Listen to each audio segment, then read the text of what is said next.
یہ اس کا جاننا ضروری ہے۔ آج ہم اللہ کی توفیق سے نواقض الوضو کہ وضو کن چیزوں سے ٹوٹ جاتا ہے اور کن چیزوں سے نہیں ٹوٹتا، اس کے بارے میں گفتگو کریں گے۔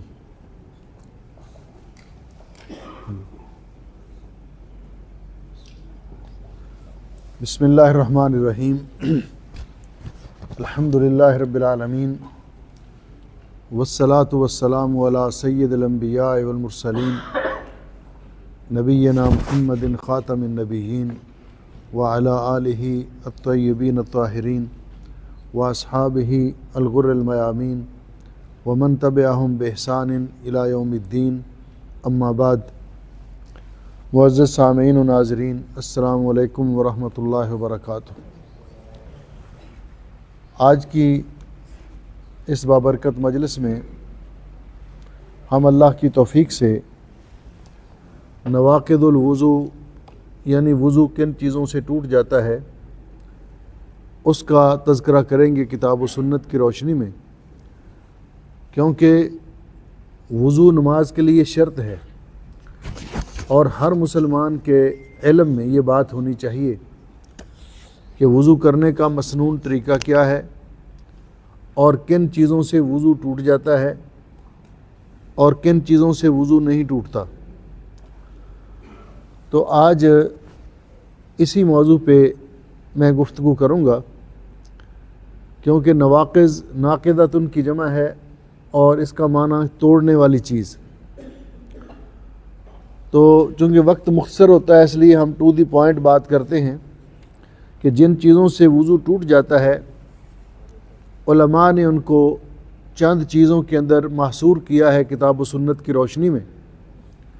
تو ان میں سب سے پہلے جس سے وضو ٹوٹ جاتا ہے ما خرج من سبیلین، کہ آدمی کے سبیلین یعنی بول و براز کے راستے سے، پیشاب اور پخانے کے راستے سے جو چیز بھی خارج ہو اس کے ساتھ وضو ٹوٹ جاتا ہے، اس کے ساتھ وضو ٹوٹ جاتا ہے۔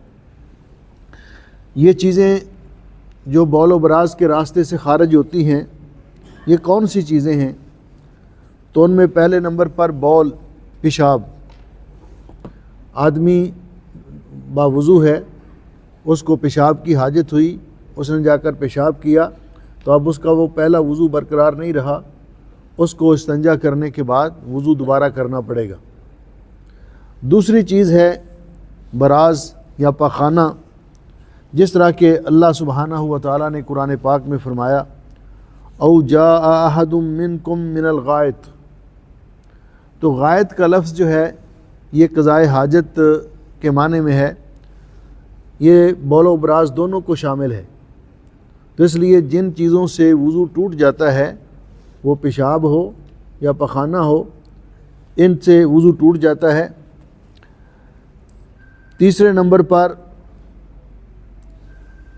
منی کا اخراج، یہ بھی پیشاب کی جگہ سے خارج ہوتی ہے۔ اس کے ساتھ صرف وضو نہیں ٹوٹتا بلکہ غسل واجب ہوتا ہے، اس کے ساتھ غسل واجب ہوتا ہے۔ لیکن اس راستے سے نکلنے والے منی کے مشابہ دو اور مواد بھی ہیں جن سے وضو تو ٹوٹ جاتا ہے لیکن ان پر غسل واجب نہیں ہوتا۔ ان میں سے ایک کو کہا جاتا ہے مزی اور دوسرا ودی۔ مزی یہ جو آدمی طاقتور ہوتے ہیں ان کو بعض اوقات پیشاب سے پہلے، پیشاب کے بعد جسم سے پیشاب کی جگہ سے لیسدار سا پانی نما مادہ خارج ہوتا ہے، اس کو مزی کہتے ہیں۔ نبی کریم علیہ الصلاۃ والسلام سے اس کے بارے میں پوچھا گیا تو آپ نے اس کا جواب دیا کہ جس کو یہ عارضہ لاحق ہو تو اسے چاہیے کہ وہ استنجا کرے اور اس کے بعد وضو کرے، اس پر غسل واجب نہیں ہے۔ تیسری چیز ہے ودی۔ ودی یہ بعض اوقات کمزوری کی وجہ سے انسان کو پیشاب کے بعد میں یا پہلے کوئی قطرے خارج ہوتے ہیں، لیسدار سا پانی خارج ہوتا ہے پیشاب کی جگہ سے، تو اس کو ودی کہا جاتا ہے، جس کو شاید یہ حکیموں کی زبان میں جریان بھی کہا جاتا ہے۔ تو ایسی اس کے ساتھ بھی غسل واجب نہیں ہوتا۔ بعض اوقات انسان کوئی ایسا منظر دیکھتا ہے یا ایسا سوچ اور فکر اس کے دماغ میں آتی ہے تو محسوس کرتا ہے کہ اس کی پیشاب کی جگہ سے کوئی چیز خارج ہوئی ہے، تو اس کے لیے بھی استنجا کر لے اور وضو کر لینا کافی ہے، اس پر غسل واجب نہیں ہوتا۔ کیونکہ منی جس پر غسل واجب ہوتا ہے اس کا تذکرہ اللہ رب العزت نے قرآن پاک میں کیا، اور اس کا وصف یہ بیان کیا کہ فَلْيَنظُرِ الْإِنسَانُ مِمَّا خُلِقَ، انسان کو غور کرنا چاہیے کہ اللہ نے اس کو کس چیز سے پیدا کیا۔ خُلِقَ مِن مَاءٍ دافق یخرج من بین الصلب والترائب، اللہ نے انسان کو ایسے پانی سے پیدا کیا، مادہ حیات سے پیدا کیا کہ جو جسم سے جھٹکے کے ساتھ، قوت کے ساتھ اچھل کر نکلتا ہے۔ دافق کا معنی اچھلنے والا۔ یخرج من بین الصلب والترائب، آدمی کی پشت سے یہ نازل ہوتا ہے، پانی اترتا ہے، اور عورت کے سینے سے۔ یہ اگر منی کا اخراج ہو کسی طرح سے بھی، خواہ بیداری میں، نیند کی حالت میں، یا ازدواجی تعلقات قائم کرنے کے ساتھ، تو اس پر غسل واجب ہوتا ہے۔ جب غسل واجب ہوتا ہے تو وضو بالاولیٰ ٹوٹ گیا۔ اسی طرح جن چیزوں کے ساتھ وضو ٹوٹ جاتا ہے اور وہ بول و براز کی جگہ سے خارج ہوتی ہیں، وہ عورتوں کے خون، حیض کا خون، نفاس کا خون۔ حیض کا خون جو ماہواری عام طور پہ آتی ہے، تو یہ حد سے اکبر ہے، یہ ختم ہونے کے بعد عورت کو غسل کرنا واجب ہوتا ہے۔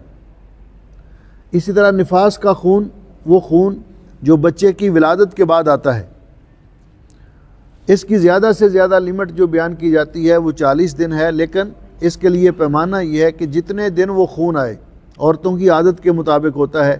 کسی کو 20 دن کے بعد، اگر 20 دن کے بعد یہ خون بند ہو گیا تو اس کو غسل کر کے نمازیں پڑھنا ہوں گی۔ 25 دن، کسی کو زیادہ سے زیادہ 40 دن اس کی لمٹ ہوتی ہے، لیکن ہر عورت اس کو 40 دن نہیں پورے کرنے ہوں گے، بلکہ اس کو حساب خون کا لگایا جائے گا کہ وہ جو نفاس کا خون ہے وہ کتنے دن تک آیا۔ جب وہ بند ہو گیا، 15 دن کے بعد بند ہو گیا، تو عورت پاک ہے، اس کو غسل کر کے نمازیں پڑھنی چاہیے۔ اسی طرح استحاضے کا خون، استحاضے کا خون جو ہے یہ وہ خون ہے جو ماہواری کے خون سے ہٹ کر ہوتا ہے، یہ بیماری کا خون ہوتا ہے، اس میں نمازیں پڑھنی ہوتی ہیں۔ اس کے ساتھ بھی وضو ٹوٹ جاتا ہے، غسل واجب نہیں ہوتا لیکن وضو ٹوٹ جاتا ہے۔ جس عورت کو یہ عارضہ لاحق ہو، اگر تو یہ زیادہ ہے تو وہ اس کے لیے کئی طریقے حدیث پاک میں ہیں۔ ایک تو وضو تو اس کے ساتھ ٹوٹ گیا، اگر وہ غسل کر کے 2 نمازیں ایک ساتھ پڑھ لے، اگر خون زیادہ ہے تو پھر دوسری 2 نمازوں کے لیے جو جمع ہو سکتی ہیں، غسل کر کے وہ 2 نمازیں ایک ساتھ بھی پڑھ سکتی ہے۔ اگر زیادہ نہیں ہے لیکن وہ کنٹینیو ہے، تو ایسی صورت میں ایک دفعہ اگر وہ غسل کر لے تو پھر ہر نماز کے لیے الگ سے وضو کر کے اور ایک نماز مکمل سنت اور فرائض سمیت ادا کر لے، پھر اگلی نماز کے لیے الگ سے وضو کر لے، تو اس کے ساتھ بھی وضو ٹوٹ جاتا ہے۔ اسی طرح لیکوریا کی بیماری خواتین کو ہوتی ہے بعض اوقات، تو اس بیماری میں بھی وضو ٹوٹ جاتا ہے۔ تو یہ اگر کنٹینیو ہے تو ایسی صورت میں عورت اپنا ہر نماز کے لیے الگ سے وضو کر لے اور ایک نماز مکمل کر لے، اور پھر اگلی نماز کے لیے اپنے کپڑے وغیرہ بھی صاف کر لے اور وضو الگ کر لے، تو ان چیزوں سے وضو ٹوٹ جاتا ہے۔ اسی طرح جن چیزوں سے وضو ٹوٹ جاتا ہے پخانے کی جگہ سے خارج ہوتی ہیں، تو وہ ایک تو پخانہ ہے، قضائے حاجت براز کیا، اس سے وضو ٹوٹ گیا، استنجا کر کے وضو کرنا ہوگا۔ دوسری چیز جو اس راستے سے خارج ہوتی ہے وہ ہے ہوا کا خارج ہونا۔ ہوا کا خارج ہونا خواہ نماز کے اندر ہو، نماز کے باہر ہو، آپ نے وضو کیا ہے، ہوا خارج ہو گئی، تو اس سے وضو ٹوٹ جاتا ہے. انسان کو وضو کرنا ہوگا اور اس کی کئی صورتیں ہیں. مثال کے طور پر آپ نے وضو کیا، پہلے آپ کا وضو تھا، ہوا خارج ہوگی، وضو ٹوٹ گیا. آپ وضو کر رہے ہیں، آدھے اعضاء آپ نے دھو لیے ہیں، چہرہ بازو وغیرہ دھو لیے ہیں، تو آپ کی ہوا خارج ہوگی، تو آپ کو وضو لٹانا ہوگا، آپ کو وضو نئے سرے سے کرنا ہوگا. اسی طرح آپ نماز پڑھ رہے ہیں، صف کے اندر کھڑے ہیں، تو آپ نے 2 رکعتیں پڑھ لی ہیں، اس کے بعد ہوا خارج ہو گئی تو وضو ٹوٹ گیا. اب آپ کو وہیں سے نماز چھوڑ کر جا کر وضو کرنا ہوگا اور پھر نماز نئے سرے سے شروع کرنی ہوگی، نئے سرے سے نماز شروع کرنی ہوگی. فرق یہ ہے کہ اگر پخانہ ہے تو اس سے استنجا کرنا لازمی ہے، لیکن اگر ہوا خارج ہوئی ہے تو اس سے استنجا کرنا لازمی نہیں ہے، اس سے استنجا کرنا لازمی نہیں. پخانہ اگر کسی کپڑے کو لگ جائے تو اس کو دھونا لازمی ہے، لیکن ہوا بھی کپڑوں سے گزر کر جاتی ہے، تو ہوا کے گزرنے سے کپڑوں کو دھونا لازمی نہیں ہے، اس سے کپڑا پلید نہیں ہوتا. تو یہ چیزیں جو انسان کے اگر انہی راستوں سے جو بول و براز کے راستے ہیں، مثلا خون نکلتا ہے،